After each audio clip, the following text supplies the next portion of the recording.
कि लहरों से डर कर नौका पार नहीं होती और कोशिश करने वालों की कभी हार नहीं होती। जय हिंद, नमस्कार, वंदे मातरम साथियों। एम गुरुकुल के इस यूट्यूब चैनल पर मैं अंकित मिश्रा आप सभी साथियों का हार्दिक स्वागत करता हूं, अभिनंदन करता हूं।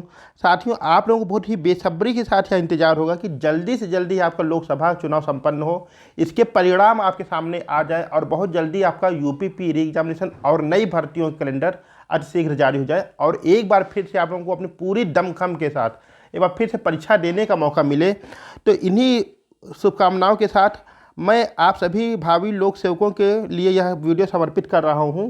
आइए इसे स्वीकार कीजिए और आज के अपने वीडियो का आनंद लीजिए। तो आइए भगवान श्री गणेश का नाम लेकर के हम लोग आज की वीडियो का शुभारंभ करते हैं, जो कि आज की हमारी यूपीएसआई आज के लिए यूपी स्पेशल इंपॉर्टेंट क्वेश्चंस की एक सीरीज के रूप में आपको देखने को मिल रहा है।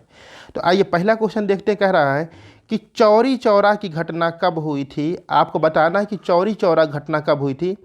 5 फरवरी 1922, ऑप्शन नंबर बी है 13 अप्रैल 1919 और ऑप्शन नंबर सी है 9 अगस्त 1925 या ऑप्शन नंबर डी है आपका 12 फरवरी 1922। तो आपको बताना है कि उत्तर प्रदेश का चौरी चौरा कांड कब हुआ था, यह आपको बताना है। तो यहाँ पर देखिए, जो आपका करेक्ट आंसर बन जाएगा वह बन जाएगा आपका 5 फरवरी 1922, सॉरी 1922 सही है। 5 फरवरी 1922 को आपका चौरी चौरा कांड हुआ था। इसमें जो असहयोग आंदोलन चल रहा था, असहयोग आंदोलन के जो स्वतंत्रता संग्राम सेनानी थे उनकी भिड़ंत पुलिस से हो जाती है और गोरखपुर जनपद में एक जगह चौरी चौरा, वहीं पर एक थाना था चौरी चौरा थाना, उसी में आक्रोशित भीड़ के द्वारा पुलिस थाने में आग लगा दी जाती है और ऐसी आपके सामने तथ्य मिलते हैं कि उसमें 22 पुलिसकर्मी की जलकर मृत्यु हो गई थी। अच्छा, 13 अप्रैल 1919 तारीख कैसे भूल सकते हैं आपके, जलियांवाला बाग हत्याकांड। 13 अप्रैल 1919 कौन सा, जलियांवाला। 9 अगस्त 1925 आपका काकोरी ट्रेन एक्शन कांड और 12 फरवरी 1922 चौरी चौरा की घटना के बाद महात्मा गांधी क्षुब्ध होकर के, नाराज होकर, असंतुष्ट होकर के असहयोग आंदोलन को वापस ले लेते हैं। यह घटना हो जाती है आपकी 12 फरवरी 1922 की। चलते हैं आज के अपने नेक्स्ट क्वेश्चन पर और नेक्स्ट क्वेश्चन आपका कह रहा है कि उत्तर प्रदेश किस प्राचीनतम भूभाग का हिस्सा है। उत्तर प्रदेश प्राचीनतम किस भूभाग का हिस्सा है। ऑप्शन नंबर ए है ओसेनिया, ऑप्शन नंबर बी है अंगारा लैंड, ऑप्शन नंबर सी है गोंडवाना लैंड या ऑप्शन नंबर डी है यूरेशिया। तो आपको बताना है कि उत्तर प्रदेश किस प्राचीन भूभाग का हिस्सा है। देखिए, यह भी क्वेश्चन आपको कई बार पूछा हुआ है, ठीक है, और इसका जो आपका करेक्ट आंसर बन जाएगा वह बन जाएगा ऑप्शन नंबर 3 यानी कि गोंडवाना। उत्तर प्रदेश आपके गोंडवाना लैंड का भूभाग का हिस्सा है। ठीक है, चलते हैं हमने आज के नेक्स्ट क्वेश्चन पर। नेक्स्ट क्वेश्चन आपका कह रहा है कि अयोध्या किस नदी के किनारे है। बहुत बढ़िया, बहुत आसान सा क्वेश्चन आपका। अयोध्या किस नदी किनारे है। तो उत्तर प्रदेश जो प्रमुख आपके शहर हैं वो किस नदी किनारे हैं, एक बार आप इनकी सूची को भी देखिएगा और उसमें आपको आनंद आएगा और यहाँ से लगभग एक क्वेश्चन आपको देखने को मिल जाएगा। ठीक है, तो देखिए यहाँ पर क्या हो जाएगा, गंगा, यमुना, रामगंगा या सरयू। तो अयोध्या किस नदी किनारे हो जाएगा, तो आपका हो जाएगा option number D Saryu. Option number D आपका सरयू सही हो जाएगा। अयोध्या आपका सरयू नदी के तट पर है। गंगा नदी की बात किया जाए तो यूपी के आपके उत्तर प्रदेश के कुल लगभग 28 जिले आपके गंगा नदी के किनारे स्थित हो जाते हैं, जिसमें आपका प्रमुख रूप से कानपुर, वाराणसी, प्रयागराज जैसे जनपद। यमुना की बात किया जाए तो उत्तर प्रदेश के आपके लगभग 19 जनपद जो है आपके यमुना नदी किनारे हो जाते हैं, जिसमें मथुरा, वृंदावन, आगरा जैसे शामिल हो जाते हैं और रामगंगा किनारे बिजनौर, मुरादाबाद, बरेली जैसे जनपद आपके शामिल हो जाते हैं। तो अयोध्या याद रखिएगा मेरे प्यारे साथियों, आपका सरयू नदी के तट पर है। इसी सरयू नदी के तट पर कुछ ही दूर पर आप देखेंगे तो आपको एक मिल जाएगा, क्या, यहाँ पर आपका लता चौक मिलेगा। क्या है, लता चौक, एक चौराहा है आपका और इस पर लता मंगेशकर को श्रद्धांजलि देते हुए एक आर्टिफिशियल वीणा का निर्माण किया गया है। तो यह भी काफ़ी अच्छा देखने में लगता है। एक बार आप लोग जाइएगा, जरूर देखिएगा, वीणा चौराहा, लता मंगेशकर चौक। ठीक है, तो यहाँ पे आपके सरयू नदी के तट पर यह देखने को मिल जाता है। चलते हमने आज के नेक्स्ट क्वेश्चन पर। नेक्स्ट क्वेश्चन कह रहा है रानी लक्ष्मीबाई बांध किस नदी पर है। ऑप्शन नंबर 1 है करदिया बांध, ऑप्शन नंबर 2 है करमनाशा और ऑप्शन नंबर सी है आपका बेतवा नदी, ऑप्शन नंबर डी है आपका शाहजार नदी। तो आपको बताना है कि रानी लक्ष्मीबाई बांध किस नदी पर स्थित है। तो यहाँ पर जो आपका करेक्ट आंसर बन जाएगा वह बन जाएगा आपका ऑप्शन नंबर थर्ड, यानी कि बेतवा नदी। किस नदी पर? बेतवा नदी पर आपका रानी लक्ष्मीबाई बांध स्थित है। करदिया नदी पर आपका सलारपुर बांध, और कर्मनाशा नदी पर आपका मूसा कुंड बांध, मूसा खंड बांध, और शाहजार नदी पर आपका गोविंद सागर देखने को मिलता है। तो रानी लक्ष्मीबाई किस नदी पर है, बांध किस नदी पर है? तो याद रखिएगा यह आपका हो जाता है बेतवा नदी पर यह आपका स्थित है। बहुत बढ़िया, चलते हमने आज के नेक्स्ट क्वेश्चन पर। और नेक्स्ट क्वेश्चन कह रहा है खादर और बांगर किस प्रकार की मिट्टी का उदाहरण है? ऑप्शन नंबर ए है आपकी काली मिट्टी, ऑप्शन नंबर बी है लाल मिट्टी, ऑप्शन नंबर सी है आपका जलोढ़ मिट्टी, या ऑप्शन नंबर डी है लैटेराइट मिट्टी। तो आपको बताना खादर और बांगर किस मिट्टी के उदाहरण हैं। तो देखिए उत्तर प्रदेश में आपको सर्वाधिक मिट्टी का विस्तार मिलेगा, वह मिल जाता है आपका जलोढ़ मिट्टी का। किस मिट्टी का? जलोढ़ मिट्टी का। और यही जो पुरानी जलोढ़ मिट्टी होती है यह कहलाती है आपकी बांगर, और नई जो जलोढ़ मिट्टी होती है, जो नई नदियों द्वारा बहा कर लाई गई मिट्टी होती है, यह कहलाती है आपकी खादर। तो खादर क्या होती है कि नई मिट्टी होती है आपकी, नई मृदा होती है, या नदियों द्वारा नई लाई जाती है। इसकी उत्पादन क्षमता जो होती है वह अधिक होती है अपेक्षाकृत बांगर की अपेक्षा। और बांगर क्या है? बांगर बहुत पुरानी जलोढ़ मिट्टी कहलाती है।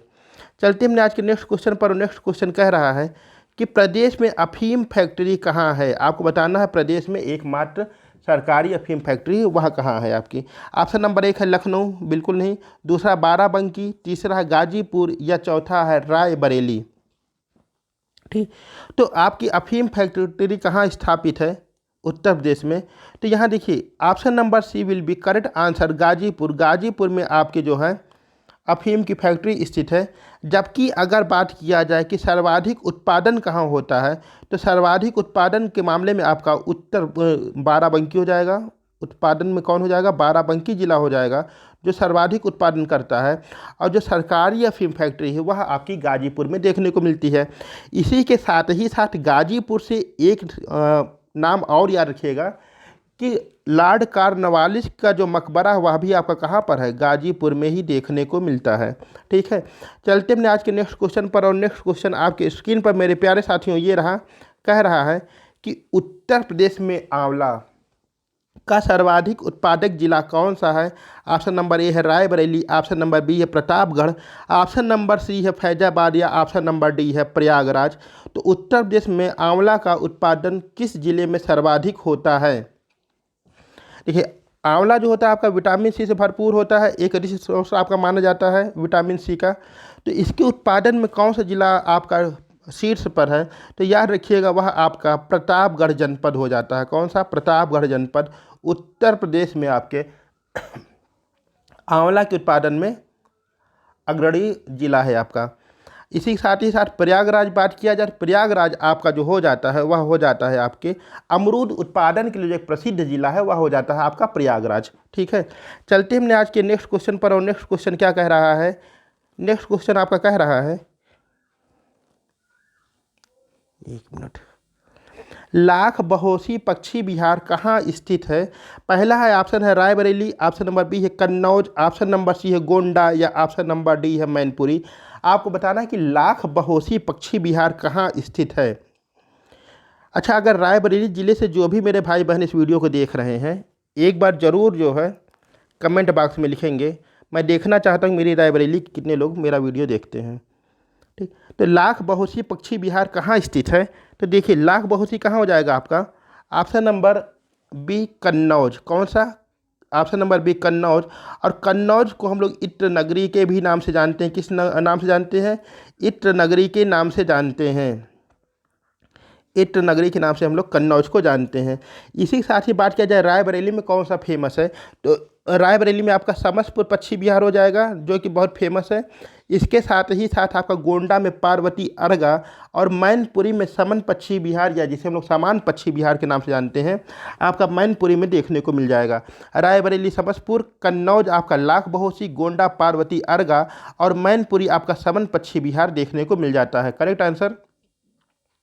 चलते हमने आज के अगले क्वेश्चन पर। अगला कह रहा है कि प्रदेश का सबसे छोटा वन्य जीव विहार कौन सा है? ऑप्शन नंबर ए है महावीर स्वामी वन्यजीव विहार। ऑप्शन नंबर बी है हस्तिनापुर वन्यजीव विहार। ऑप्शन नंबर तीसरा है आपका सी है कछुआ वन्यजीव विहार। या ऑप्शन नंबर डी है आपका चंद्रप्रभा वन्यजीव विहार।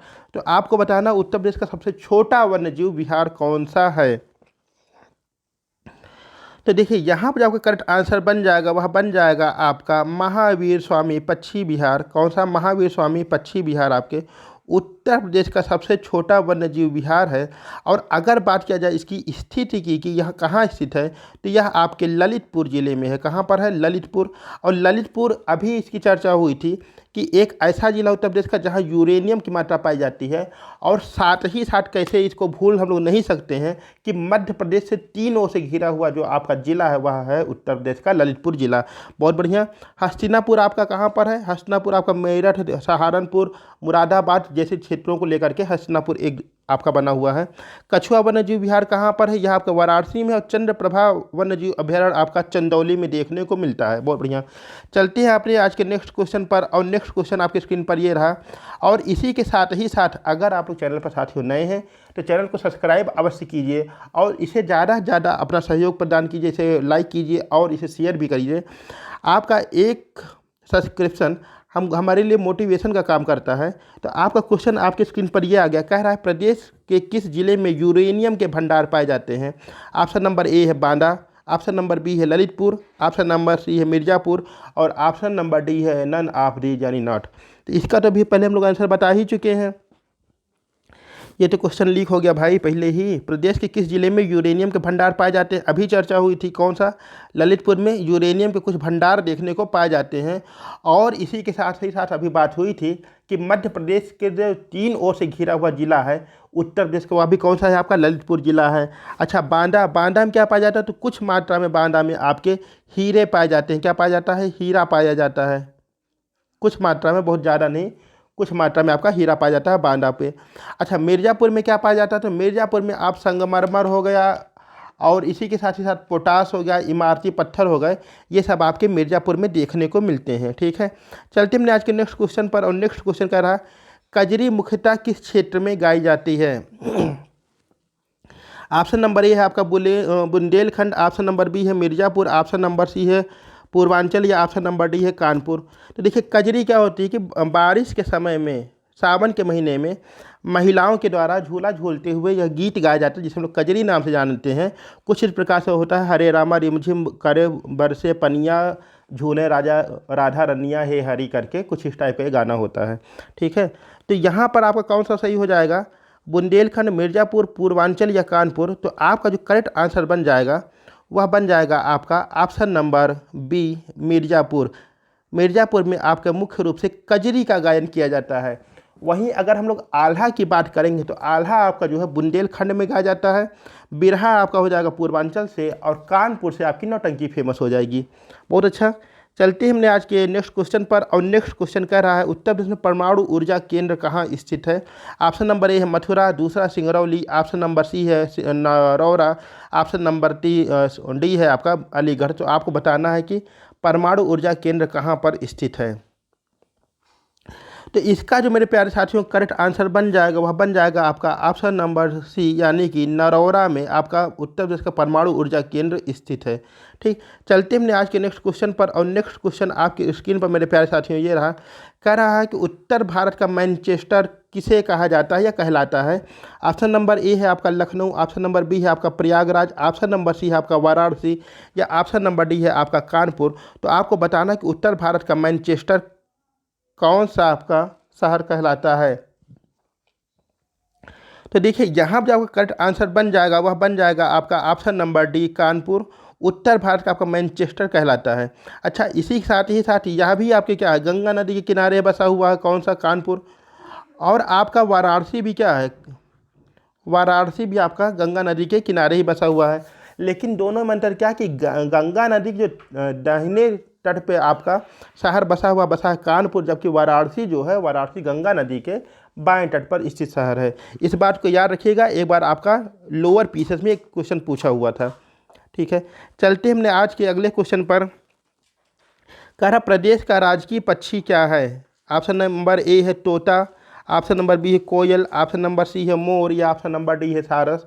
तो आपको बताना कि उत्तर प्रदेश का राजकीय पक्षी क्या है, सुग्गा है कि कोयल है कि मोर है कि सारस है। सुग्गा इन द सेंस पैरट। तो इसका क्या हो जाएगा, ऑप्शन नंबर डी, यानी कि सारस इसका करेक्ट आंसर बन जाएगा। ना सुग्गा है, ना कोकिला है, ना मयूर है। ठीक है, चलते हमने आज के नेक्स्ट क्वेश्चन पर। और इसी के साथ ही साथ आज का सबसे आसान क्वेश्चन, इससे आसान क्वेश्चन का आविष्कार आज तक हुआ ही नहीं है। कह रिया है आपका कि उत्तर प्रदेश में कितने ज़िले हैं। ऑप्शन नंबर ई है 65, ऑप्शन नंबर बी है आपका 70, ऑप्शन नंबर सी है 75 या ऑप्शन नंबर डी है आपका 80। तो आपको बताना कि उत्तर प्रदेश कुल कितने ज़िले हैं, और यह तो आपको देखते ही देखते नज़रों में ही खेल हो गया होगा। और इसका करेक्ट आंसर बन जाएगा आपका ऑप्शन नंबर सी 75। इस तरह से आज हम लोग अपना क्वेश्चन के एक सीरीज कंप्लीट किए हैं। मिलते हैं अपनी अगली वीडियो में, तब तक के लिए आप सभी हंसते रहिए, मुस्कुराते रहिए और चैनल को सब्सक्राइब भी अवश्य करिएगा। धन्यवाद।